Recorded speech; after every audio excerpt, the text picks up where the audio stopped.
안녕하세요. 직장고수입니다.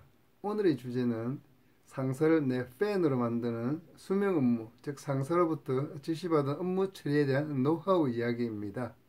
수명 업무는 간단한 업무도 있고 복잡한 업무도 있는데 어쨌거나 공통적인 특성은 나의 기본적인 업무 외에 상사로부터 지시받은 추가 업무가 되는 거죠. 근데 이 추가 업무를 어떻게 하느냐에 따라서 나에 대한 상사의 신뢰도가 굉장히 높아질 수도 있고, 또 한편으로는 일을 좀 미진하게 하거나 좀 실수가 있거나 그러면 상사와 나의 관계가 굉장히 불편해지는, 나의 신뢰도가 훅 깎이는 그런 경우가 생길 수 있죠. 여러분은 상사로부터 새로운 업무를 지시받으면 어떤 생각이 먼저 드십니까?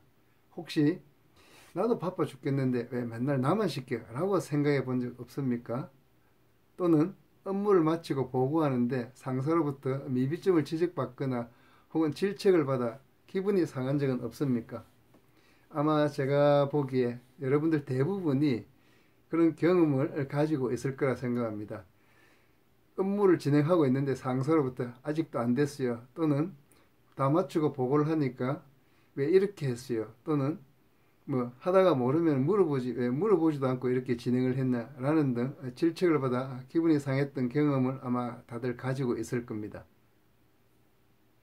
그럼 왜 이런 일들이 생길까요? 일을 지시한 상사와 일을 지시받은 부하의 생각, 일에 대해 관점이 서로 달랐기 때문이죠. 한마디로 일을 시작할 때 서로 소통이 안 됐다는 얘기입니다. 아마 우리 사회에 만연한 이심전심 문화 또는 척하면 삼척이지라는 문화의 영향이 아닐까 저는 생각합니다. 지금 여러분들의 직장에서는 주로 상사와 부하가 업무를 지시하고 지시받을 때 주로 어떤 행태로 진행이 되고 있나요? 아마 제가 보기에는 대부분의 직장에서 업무를 주고 지시하고 받을 때 뭔가 구체적인 사항을 결정하고 진행이 되기보다는 말 그대로 이심전심이라는 식으로 상사가 몇 마디 하면 그대로 업무를 받아가지고 수행하는 그런 행태로 진행이 되는 것 같아요. 별반 차이 없죠?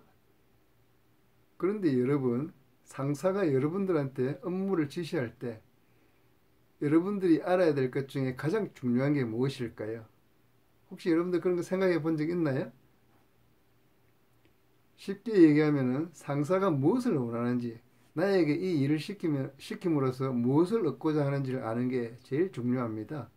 상사는 여러분의 고객이잖아요. 일을 시킬 때는 즉 고객의 니즈를 파악하는 게 가장 중요하죠. 그 얘기는 여러분이 이 맡은 일을 지시받은 일을 하는 데 있어서 무엇이 필요한지, 무엇을 알아야 내가 이 일을 정확하게 할 수 있는지를 알아야 된다는 거죠.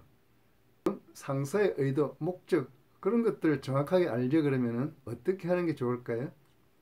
제 오랜 관리 경험에 의하면은 우리가 평상시 잘 알고 있는 육하 원칙이 제일 좋은 것 같아요. 육하 원칙 여러분들 잘 아시잖아요.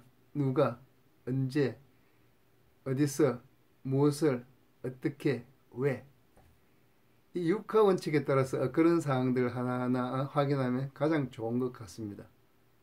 그럼 이 육하 원칙을 하나하나 예를 들어서 설명해 볼까요? 제일 첫 번째 누가이죠. 뭐 혼자서 하는 업무 같으면 뭐 중요한 거 아닌데요. 이게 TF가 돼서 누구와 같이 해야 될지 또는 누구의 도움을 받아서 해야 될지 등을 결정하는 그런 내용이죠. 두 번째 언제이죠. 즉 이 업무를 언제까지 마쳐야 될지, 즉 시한에 대한 얘기입니다. 혹은 시한이 길어질 것 같으면 중간 보고가 필요한지, 중간 보고를 언제쯤 하면 좋을지 등을 확인해 두는 것도 중요하죠. 이 부분을 구체화하지 않으면 앞에서 얘기했던 한창 일을 하고 있는데 아직도 안 되었어요 라고 독촉을 받거나 언짢아하는 분위기가 생길 수 있죠. 세 번째는 어디서입니다. 뭐 혼자서 자기 부서에서 하는 업무 같으면 문제가 없죠. 근데 TF를 구성해 가지고 어떤 다른 장소, 다른 외부 장소라든지 또는 출장지에 가서 일을 해야 되는 경우라면 이것도 명확하게 해두는 게 맞죠. 그리고 넷째, 무엇을, 다섯째, 어떻게는 가장 중요한 부분인데 이거는 함께 뭉쳐서 보는 게 좋겠습니다. 무엇을 하는 것은 내가 해야 될 업무의 범위 또는 그 수준에 대해서 구체화하는 부분이 되겠죠. 그리고 어떻게는 이 업무를 어떤 방향으로 추진해 나가면 좋을지, 추진 방식에 대한 얘기가 될 텐데요. 이런 부분들은 내가 내 생각에 이 업무를 어떻게 하면 좋겠다라는 생각이 있다면은 상사에게 자기 의견을 얘기하고 상사는 어떻게 생각하는지 확인해 두는 게 좋죠.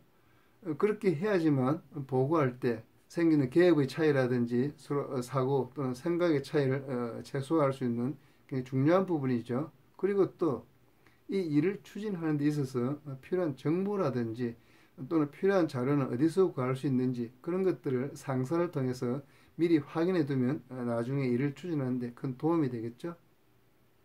특히 이 단계는 최종 업무를 마치고 보고할 때 상사와 나의 생각 또는 관점의 차이에 의한 트러블, 즉 문제의 소지를 최소화시켜주는 제일 중요한 단계죠.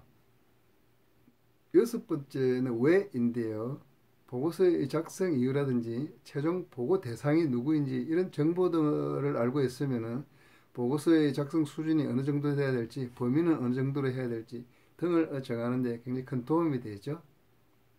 이상 이 여섯 가지 사항들을 알고 있으면은 내가 지시받은 업무를 정확하게 추진하는데 굉장히 큰 도움이 됩니다.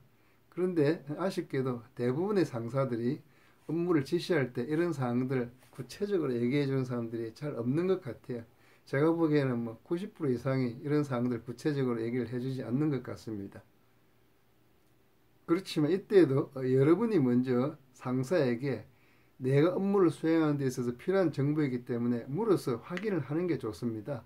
경우에 따라서 여섯 가지 다를 확인해야 되는 경우도 있겠지만 그렇지 않을 경우도 있는데 어느 경우라도 최소한도 언제까지 무엇을 어떻게 하는 부분은 제일 중요한 팩터이기 때문에 그런 부분들은 꼭 확인을 하셔야 됩니다.